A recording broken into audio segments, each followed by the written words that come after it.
இன்றைக்கி வந்து பூரி மசாலா எப்படி செய்யணுங்கிறது தான் பார்க்க போகிறோம். ரொம்ப சிம்பிளாக ஈஸியாக செஞ்சு முடிச்சிடலாம். அதுக்கு ஒரு பேனில் கொஞ்சமாக எண்ணெய் ஊற்றிக்கிங்க. நிறைய வேண்டியதில் எண்ணெய் ஒரு அரை புளிக்கரண்டி ஊற்றிக்கிட்டிங்கன்னா போதும். 1/4 ஸ்பூன் கடுகு, 1 டேபிள் ஸ்பூன் கடலைப்பருப்பு. கடலைப்பருப்பு கொஞ்சம் நல்லா செவக்கட்டும். பெரிய வெங்காயம் 2 நைஸாக நறுக்கி வச்சுக்கோங்க.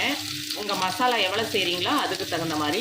நாங்கள் 2 பச்சை மிளகா போட்டிருக்கோம். இன்னும் பச்சை மிளகா வேணும்னாலும் போட்டுக்கலாம். பச்சை மிளகா காரம் மட்டும்தான். மைல்டாக பூரி மசாலா இருந்தால் நல்லாயிருக்கும்.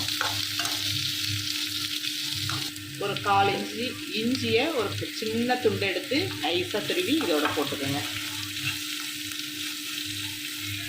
கொஞ்சமாக பெருங்காயத்தூள்.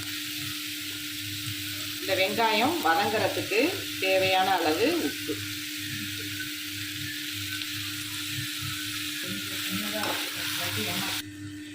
ஒரு 1/4 ஸ்பூன் மஞ்சள் தூள். இதில் ஒரு 1/4 டம்ளர் தண்ணி ஊற்றிக்கிங்க. இந்த வெங்காயம் கொதித்து வரட்டும்.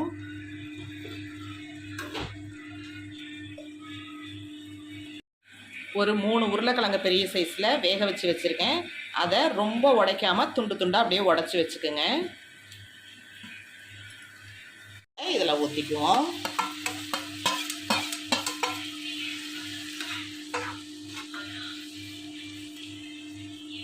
இப்போ மசாலாவுக்கு தகுந்த கொஞ்சமாக தண்ணி.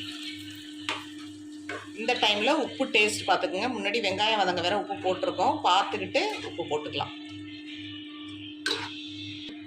இப்போ இது கொதித்து வரட்டும். இப்போ லாஸ்ட்டாக ஹோட்டலில் மசாலாவுக்கு என்ன போடுறாங்கங்கிறத இப்போ நம்ம போடுவோம். 1 ஸ்பூன் கடலை மாவு எடுத்து நல்லா தண்ணி ஊற்றி ஒரு 1/4 டம்ளர் தண்ணி ஊற்றி நல்லா கலந்துக்குங்க. கலந்துட்டு இப்போ இதை குருமாவில் ஊற்றுவோம். வச்சுருக்க கடலை மாவை ஊற்றிடுவோம். இப்போ நல்லா கொதித்து வரணும். அந்த கடலை மாவோட பச்சை வாசனை நல்லா போகணும். போகிற அளவுக்கு நல்லா கொதித்து வரட்டும். சீக்கிரம் திக்னஸ் கொடுத்துரும் கடலை மாவு போட்டோம்னா. இப்போ கொதிச்சு வந்தோன்னு பார்ப்போம். மசாலா ரெடி ஆயிடுச்சு. இப்போ ஸ்டவ் ஆஃப் பண்ணிடுவோம். நல்லா கொதி வந்துருச்சு. இந்த அளவில் இருந்துச்சோம்னா நம்மளுக்கு பூரியில் தொட்டு சாப்பிட நல்லாயிருக்கும். இதுக்கு மேலே ரொம்ப திக்காகவும் ஆகக்கூடாது. இன்னும் கொஞ்சமே இருக்கும். உருளைக்கிழங்கு கடலை மாவுலாம் போட்டிருக்கிறதுனால இன்னும் கொஞ்சமே இருக்கும். அதனால் இதே அளவில் இருக்கட்டும். இப்போ பூரி மசாலா ரெடி ஆயிடுச்சு. இதை நம்ம பூரியோடு இப்போ பரிமாறலாம். பூரி மசாலா ரெடி ஆகிட்டு நல்லா புசு புசுன்னு பூரி, சூப்பரான உருளைக்கிழங்கு மசாலா பூரி ரெடி ஆயிடுச்சு. இப்போ பாருங்கள் எவ்வளோ சாஃப்டாக எவ்வளோ நல்லா இருக்குது பாருங்கள். பூரி ரேஷன் கோதுமை மாவில் போட்ட பூரி தான்.